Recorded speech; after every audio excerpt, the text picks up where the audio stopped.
Well, hello, everybody. If you were on my live yesterday, I've now gone back to my old-fashioned professional microphone. We're going to see whether that works for a while. When I say professional microphone, it looks more like a microphone than not. And if you can hear that, that's Harrison giving me a call because he's got the day off school, and I've got the day off school, and so anyway. Christine says, "Hey, I'm not surprised that calling her out." Well, actually, I was just having a look in Sister Wives Reddit, and she's got a whole lot there as well. But she's turned her attention onto another issue, and I took exception to it because she was saying that someone shouldn't be suffering from postnatal depression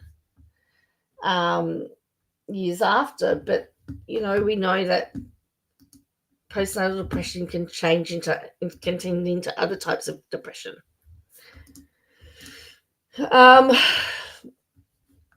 So she's talking about apparently the her small town, and she's still got pictures of the kids up and everything. So I'm not really wanting to share that, but anyway, Llama Girl this morning shared something on her YouTube, on her Twitter account, and I want to thank Llama Girl for coming with the goods. Now, this apparently is a fake site out of Vietnam, but that's okay. It is just quite hilarious, and that's why I'm sharing it. So here's the title. A YouTuber is making a straight money grab by blaming Janelle for her loss. Blaming a grieving mother is the worst thing to do. That's the headline. Doesn't name the YouTuber. In a move that has sparked outrage and disbelief amongst viewers, a prominent YouTuber has been accused of shamelessly exploiting a tragic situation for personal gain. Gee, I wonder who that is. The YouTuber in question has released a video in which they point fingers at Janelle for her recent loss, seemingly in an attempt to capitalize on the situation for monetary purposes. The video, which has since garnered significant attention, features the YouTuber making baseless accusations and casting blame on Janelle for the loss she has experienced. Hello, Vivian. Despite lacking any substantial evidence or credibility to support their claims, the YouTuber's sensationalized narrative has drawn criticism for its insensitivity and lack of empathy. Fake, if this is a fake news site or not. in my opinion, it is pretty spot on. Many viewers have condemned the YouTuber for their opportunistic behavior, accusing them of exploiting a vulnerable moment for their own financial gain. The blatant disregard for Janelle's feelings and the gravity of her loss has only served to further fuel the backlash against the YouTuber and their questionable motives. In the meantime, this unfortunate episode serves as a cautionary tale about the importance of responsible content creation and the need to prioritize empathy and integrity in the pursuit of online success. As viewers, it is essential to remain vigilant and hold creators accountable for their actions, particularly when they exploit situations for personal gain. I could not agree more. Could not agree more. And interesting, we've got the video we looked at yesterday, which is the headline. Now, I don't know who's behind the site, but it's got I'll just show you the site. So this is the actual site itself. So it just says daily news. So as I said, Llama Girl sort of shared the article and the link, but it's got a lot of sister wives on it. It's got some other stuff in here as well.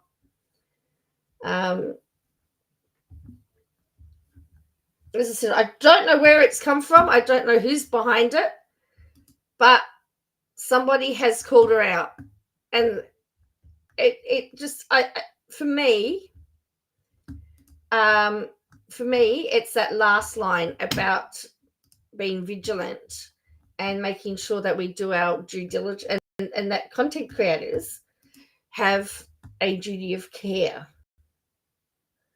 And it's this last hello Nikki. I think it will, but that's just me. For me, it's this last paragraph. It serves as a cautionary tale about the importance of responsible content creating and the need to prioritize empathy and integrity in the pursuit of online success. Now, interestingly, every time her viewers do call her out, she deletes them. Now, what happened? I mean, you could almost say, you don't, if you're asking for people's opinions and they're leaving them there and you don't like what they say, if you're deleting them, are you any different to any of the cult leaders? So I just happened to then go on to, I was looking for this article, but then I just happened to head up onto the Sister Wives Reddit page, which was quite interesting. And Sister Wives fans have said, this is straight from there. It says, KJ is one of the most vile human beings I have encountered. Her blogging about the Browns family is far removed from any sense of normal civility. She claims that those who disagree are okay with child exploitation. She fails to see she's the one practicing exploitation. She says it is to shed light on a cult. She's worse than some of the most corrupt cult leaders known throughout history. This person who pretends to be a journalist is nothing more than a morally corrupt voyeur, gleefully discussing topics that have nothing to contribute to creating a better society. I'm sickened, I'm angry, I'm frustrated. People such as this should be stopped immediately. If you follow or support KJP, you too are guilty of perpetrating emotional harm and should rethink what type of person you want to be. Everybody is calling her out. And then someone says, I don't know what she said about this situation, but just historically speaking, KJP is a whack. She wishes she could call what she does journalism, but she has zero integrity and will post anything for clicks and views. And then someone says, sadly, my mum follows her channel and believes every word she says. The generation that thinks everything online is true are probably who are keeping her channel alive. Hello, Sarcasm for Fun. Hello, Cheryl. Hello, everybody. This is only just a quick live because I've got to get I'm waiting. 10:15 is the court judgment for the big defamation case, so I've got to sit through that. She fabricates much of her proof. She lies about her lie about the care team at the Browns house was from a source, and it was a complete lie. A picture of several cars at the Browns and all lights on the house. Neighbors confirmed none of that happened. Yes, by all means, everyone should know that McKelty is the only one allowed to exploit her family's experiences for money. Well, she and Tony, who claims to remember events from McKelty's childhood that occurred even before he knew.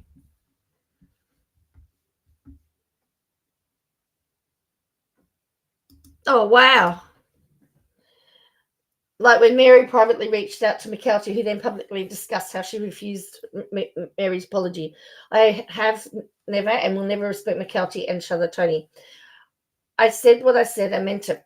Any pearl clutchers who want to take issue with that, just know you might as well talk into the wind because my mind isn't changed. I'll not receive. Yeah. Do you? Oh, that's another train wreck I haven't been following. I've seen bits and pieces, Cheryl, and I've looked at going back down that rabbit hole. But I tell you what, that is just, I've seen the pictures of our house. I feel sorry for her ex-husband. It's going to cost him hundreds of thousands of dollars to get it sale worthy. Anyway, back to this. I think she went too far for most people. Everyone, including public figures, deserves dignity, privacy, and humanity, especially in the wake of something catastrophic like losing a loved one. I mean, the media is getting called out in Australia after the tragedy yesterday about going too far, and they're all retracting. It's funny how McKelty says KJB is profiting off the show and causing her trauma by talking about it when that's what she's doing. And then someone says the difference is McKelty is part of that family and it's her story to share, not Katie Joyce. And that's what I agree with. At the end of the day, if the family want to make money, that's up to them. It's their story. KJP is inserting herself where she has no place. Minor observation, the Browns and WOACB and other bloggers like her feed off each other. McKelty and Tony benefit from chatter and online dialogue that keeps it relevant. Sadly and tragically, they are both exploiting this terrible event in their own way. They gained a flurry of new subscribers as WOACB posts clips and generate interest. And that's also a good point that they're helping each other. She literally false reported some stuff in the beginning of this and actual magazines ran with it. McKelty blocking KJP from her Patreon should have been enough for KJP to back down. It's bullying at this point. And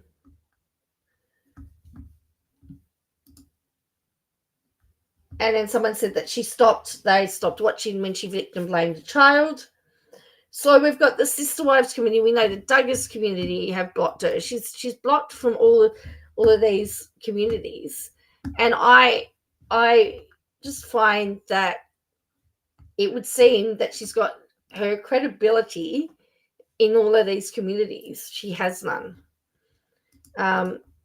We just need the Sun or In Touch or something to pick up that story about and the other thing is everybody expects the Sun and TMZ and all of that to be gossip mongers. That's what they make their money. And the other thing is a lot of them are very well lawyered up. The guy that runs TMZ, he's a lawyer. He knows how far he can take it. He knows how far he can go before he's going to before there's a risk. I think so too. I think she's got spies out and about. I seriously do, and that's really sad, really. But as I said, one of the benefits for me and probably Nikki as well, is that we're in different countries, and it's a lot harder to bring action to somebody in a different country than it is for somebody in the US. And because I'm on a different time zone.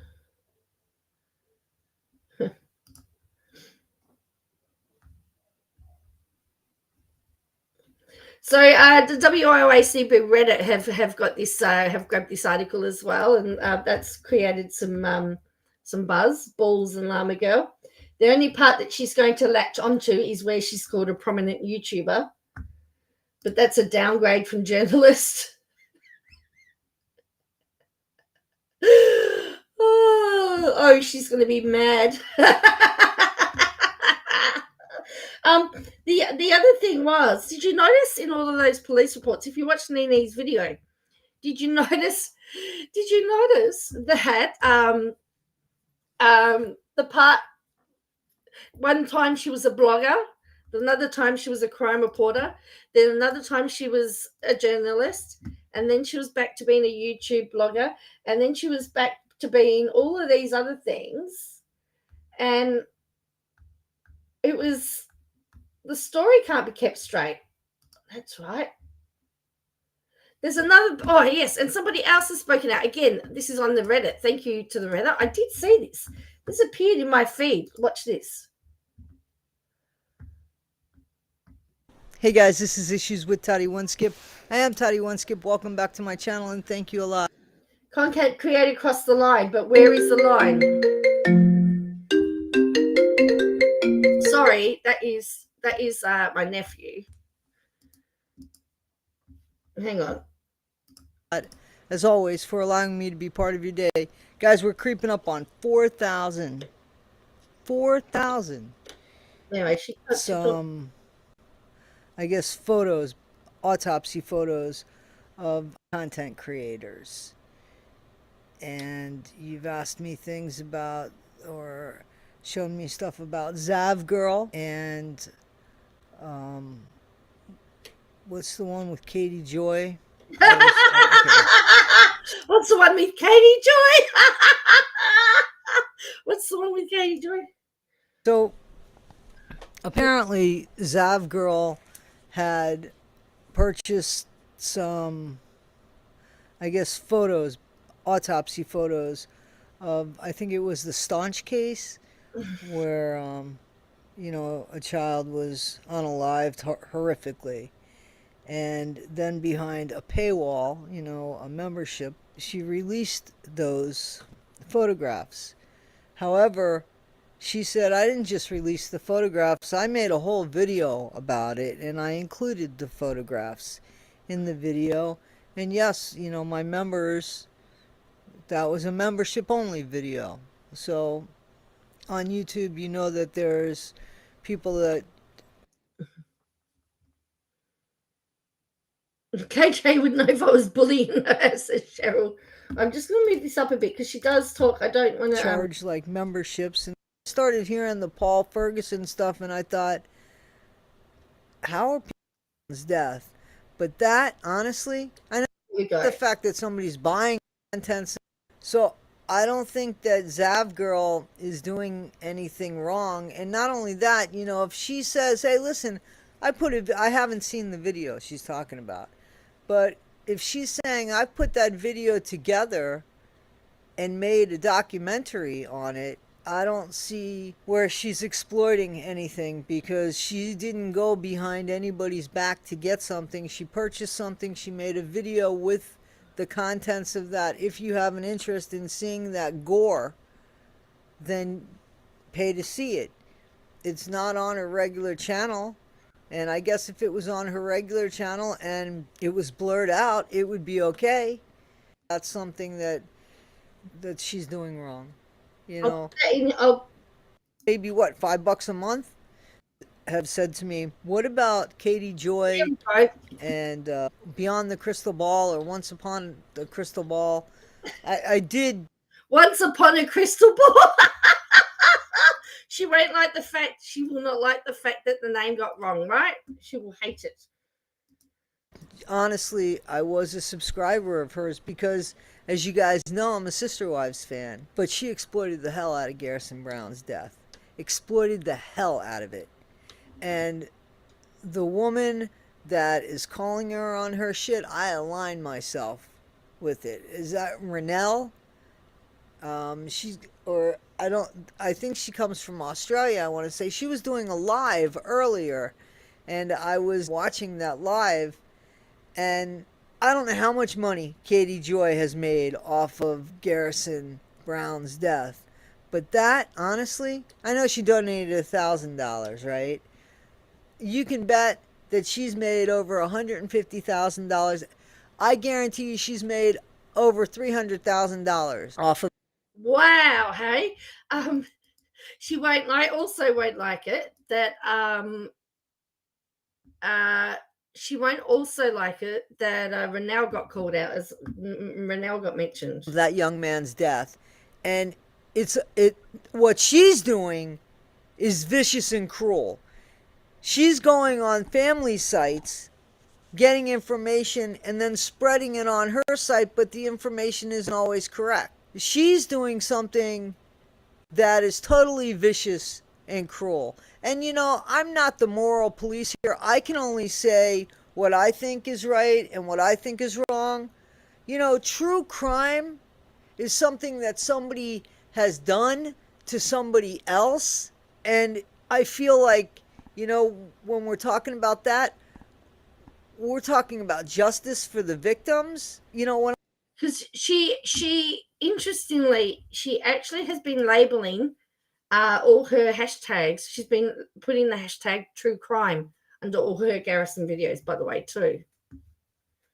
I'm talking about what happened with Timothy Ferguson, and I'm listening to phone calls about Paul Ferguson, I just find it so ironic and just so unbelievable how the person that tortured their brother is complaining about comfort and complaining about food when they.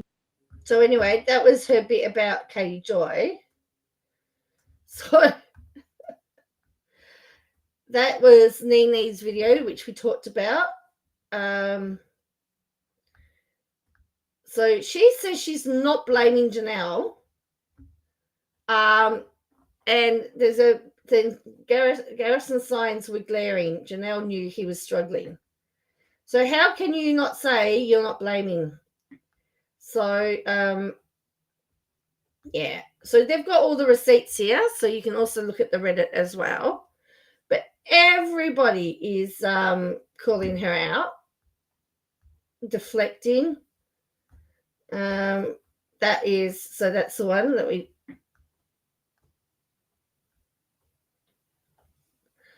Don't know who's done that one. So there's video after video after video. Video after video.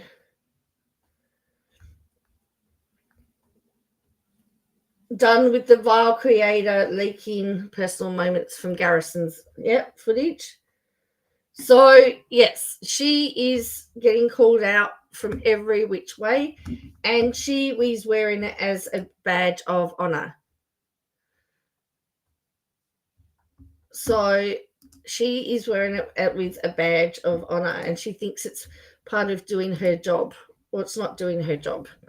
Let me tell you what happened in Australia. So, you know, there was that tragedy over the weekend. One major media outlet one of the major ones, released a photo of somebody that they said was the perpetrator, and they identified the wrong person. Do you know what that guy has gone through the last 24 hours before the official documentation was released? He went through hell. That media network is absolutely getting hounded. They've had to make formal apologies. There may be some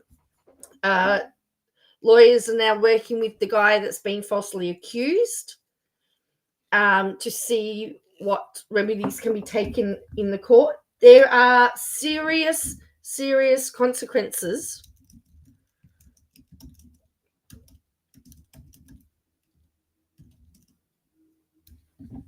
serious consequences about.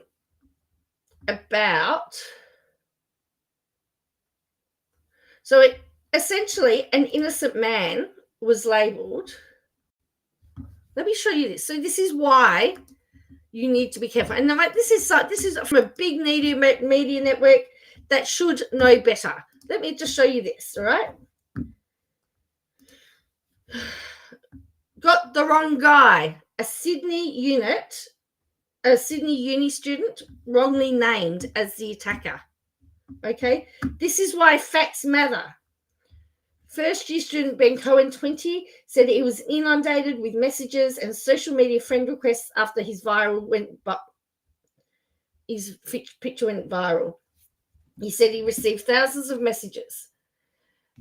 Police Minister Yasmin Catley announced on Sunday that morning the attacker who was shot dead was a 40-year-old Queensland man, Joanne Cochrane. However, online trolls on Saturday wrongly identified 20-year-old UTS student Ben Cohen as the attacker, posting photos of him across social media. The name Ben Cohen began trending on X on Saturday with 50,000 posts now about the name.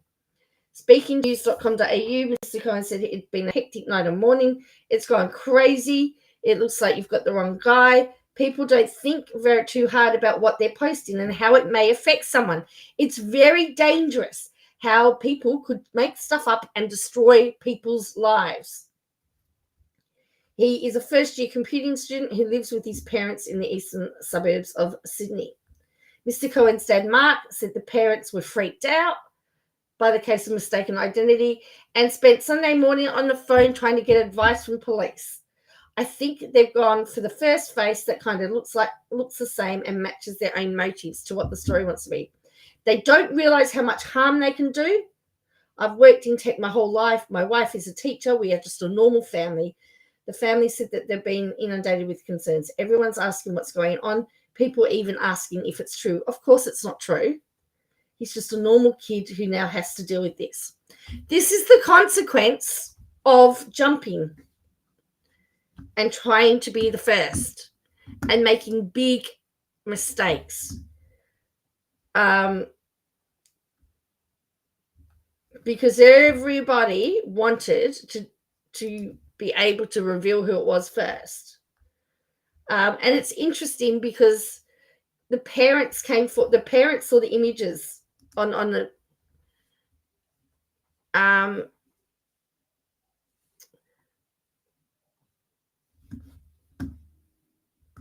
hey Clay.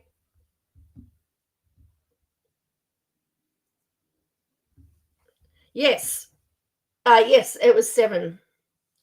Well, they've not. I don't believe that they've come out and made an official apology. I mean, the police have now named the person. So it's been named. They've said this is who it is. So now everyone's getting called out for doing that. Hello, Colleen. So this is why making sure you've got the correct facts are very important. And it also shows you that getting your stuff from social media doesn't always work. The parents of the offender was actually saw because there was on the day it happened, they were showing live CCTV footage of the crime as it was, of the event. And the parents said, we think that's our son. And they rang the police in New South Wales and said, we think that's our son. And this is who he is. And then they were able to identify him. And of course, he's got schizophrenia. And they believe it was a schizophrenic attack. They believe that had something to do with it. But, it's we're seeing what happens when you don't treat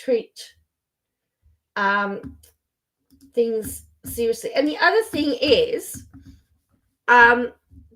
with social media, and I'm using the Bondi tragedy, is that there were just social media. There was just so many false claims coming out of it. There were claims that he was Jewish. They were saying he was Islamic. They were saying that, it was just very, very, very dangerous. And of course, at least 2 people were wrongly named as the attacker, one by a major news outlet. And so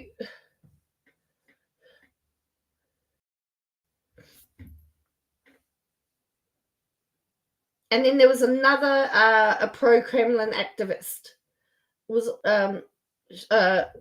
Aussie Cossack Online shared Cohen's name on X and Telegram to combine 93,000 people on Saturday.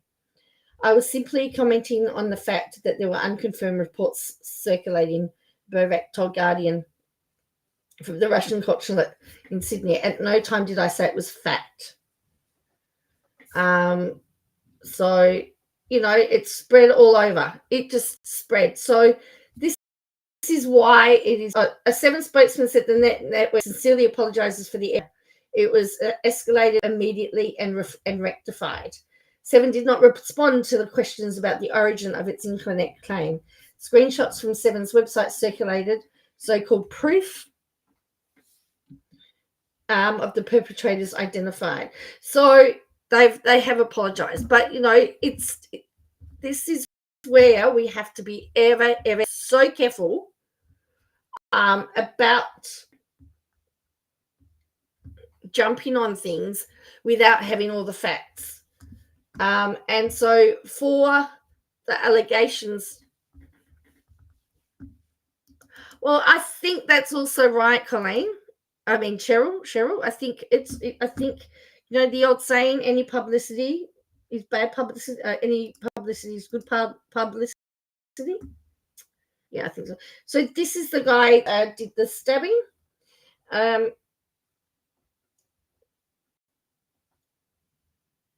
So he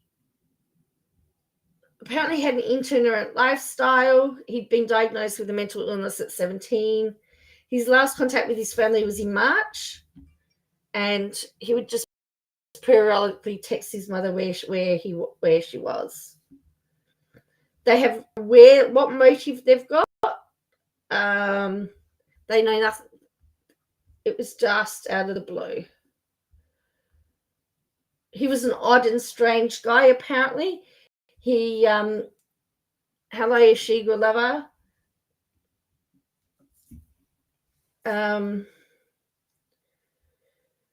So yeah, it's been really bizarre. The parents have asked, his parents have asked for privacy because they're absolutely devastated. The parents have, his parents have come out and said they're absolutely devastated. They're heartbroken. And they actually are feeling a little bit of guilt because how could they have, what have they done wrong for their son to do something evil?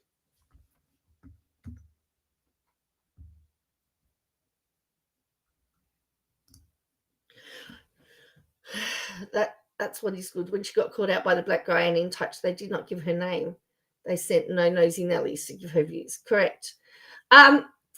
Yes, they didn't call her name. Other people did, but it was interesting how she, when she called him out, she said, "Oh, you support a white supremacist," and I don't think that she realized at that time that he was a person. I wonder whether she realized he was a person of color at that time.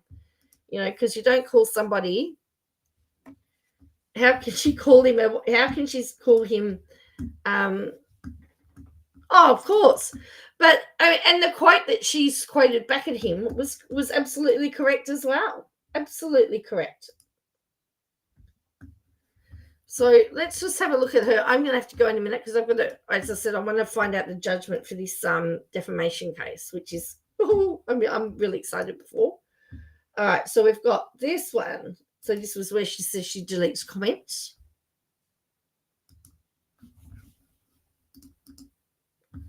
She's definitely on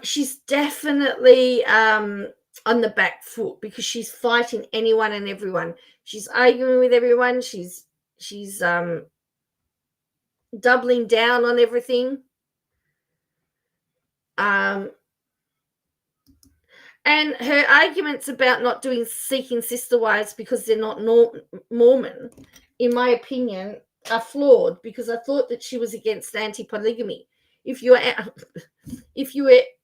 going after polygamy cults, wouldn't you go after Seeking Sister Wives show? Because isn't that purporting to do the exact same thing as what Sister Wives is doing? Glamorizing. No, that's right. These are allegations of trafficking, human trafficking allegations with the AUB now.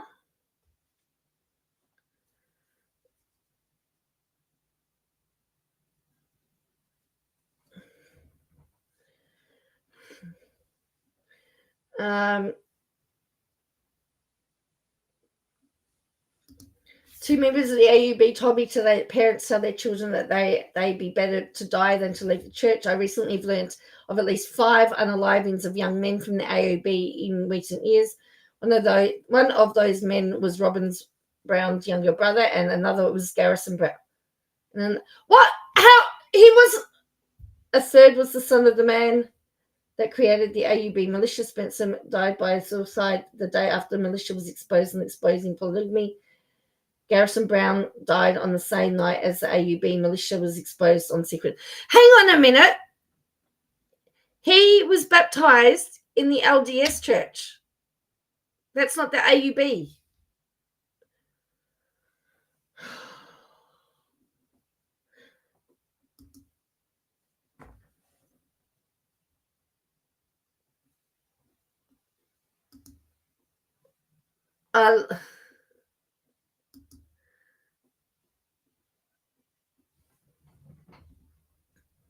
You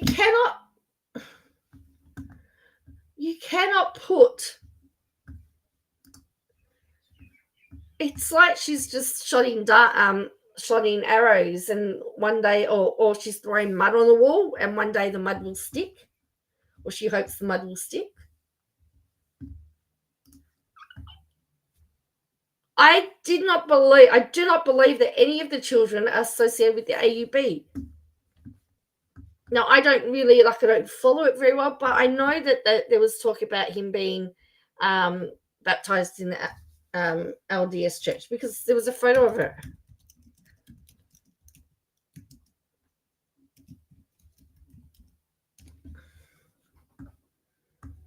Yeah, let's go. According to his Garrison changed his religion.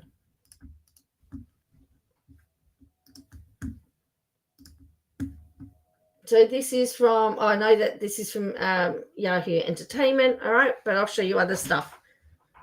All right.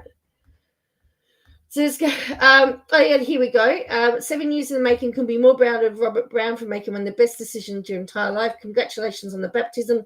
So honored you asked me to baptize you as Storm Mormons. He was baptized in the Mormon church. It says Cody and his 4 wives raised their children as Mormon fundamentalists in a group called the Apostolic United Brethren. The principal, as they call themselves, have over 10,000 members. They're spread throughout Utah, Wyoming, Arizona, Montana, and Mexico. The AUB is a sect that is known to practice polygamy, like the Browns do. Christine Brown was also considered royalty, since her grandfather, Roland L. Aldred, was the founder. But a lot of the older children didn't feel the same way or want plural marriages for themselves. So if you don't want plural marriage and you're not participating in plural marriage, you can't be part of the AUB. Garrison was one of them, and 4 years ago, he was baptized into the LDS Mormon Church. As the follower of the LDS Church, Garrison now believed that there are many gods. The Father, the Son, and the Holy Spirit are 3 separate gods, and humans could descend to godhood. What is really interesting is that Garrison's older sister, Maddie Brown, also wanted to be baptized, but the LDS wouldn't allow her to be. It turns out, since she wouldn't disassociate from her very public family, but she wasn't going to be allowed to be part of the church. But Garrison did pull away, especially making his father making the transition easy. So isn't that interesting? According to this, that Garrison got baptized. So he was baptized by a friend, a missionary. And Katie Joy even stated that in 29. This is her own post here. Look. Garrison was baptized by a friend, a missionary in the mainstream LDS church. This move would have meant Garrison was fully rejecting the religion of his parents. This decision was never featured on the show. She has even stated that he's left the show, but now saying that his passing was part of the AUB.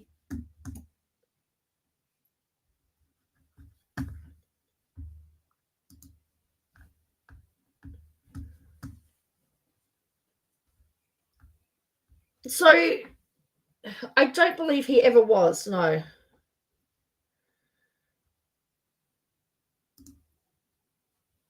In 2015, Maddie said that she couldn't get baptized in the LDS church because she would not denounce. It says a young adult from the polygamous sister wives wants to get baptized, but the church won't allow it. Madison Brown, the daughter of Cody and second wife Janelle, said the local leader in the Church of Latter-day Saints told her she would not be allowed to become a member. In the episode, she said she did not want to practice polygamy, which is forsaken by the LDS church, but noted because she won't dissociate from her public family, she won't be allowed to be part of the church either. So interesting. They have no affiliate. The LDS church has no affiliation with the polygamous groups because her public association would cause too much controversy for the Mormon church. So I don't know whether that changed now, but it would seem that Garrison was very happy to disassociate from it. And so was his distancing from his father more so a religious move than all the other stuff that Katie's been spouting. Anyway, I need to head off and go. I just got the notification to say that the Federal Court of Australia will be live in 30 minutes. As I said, this is the defamation case I've been following with the media and with a political staffer suing a journalist and a network for defamation. If you've been following it, it's pretty wild. It got pretty wild last week. But I'll probably be back after that to give a bit of a summary and go through that. What type of church makes you choose between? Well, the Jehovah's Witnesses do. Generally, those fringe churches do, don't they? Yes. And on another matter, did you see that the US and the UK intercepted some drones from Iran bombing Israel? And I was speaking to some Iranians yesterday, and they're devastated by Iran bombing Israel. They said, we love the people of Israel. We love them. They don't, but they told me that they've got a corrupt government, so they're devastated, particularly for their family as well. So that the Iranians, I just want to live in peace. This is what they told me. This is straight out of their mouths, and I was able to ask them for some very blunt questions. I apologized. I said, look, I'm trying to understand how do we get to this point? And we actually talked about the history of the Jews and the history of Islam and the history of Christianity way back in the from the Old Testament, and tried to work out where the differences have occurred and the divergence have come and how it's gotten to where it is. It's a very insightful discussion that we had. So anyway, yeah, so I'll catch you all later, and thank you for watching. If you do me a favor, hit like and subscribe, and I will see you all later. And it's off for my last day before I got to go back to the funny farm, aka school, to teach.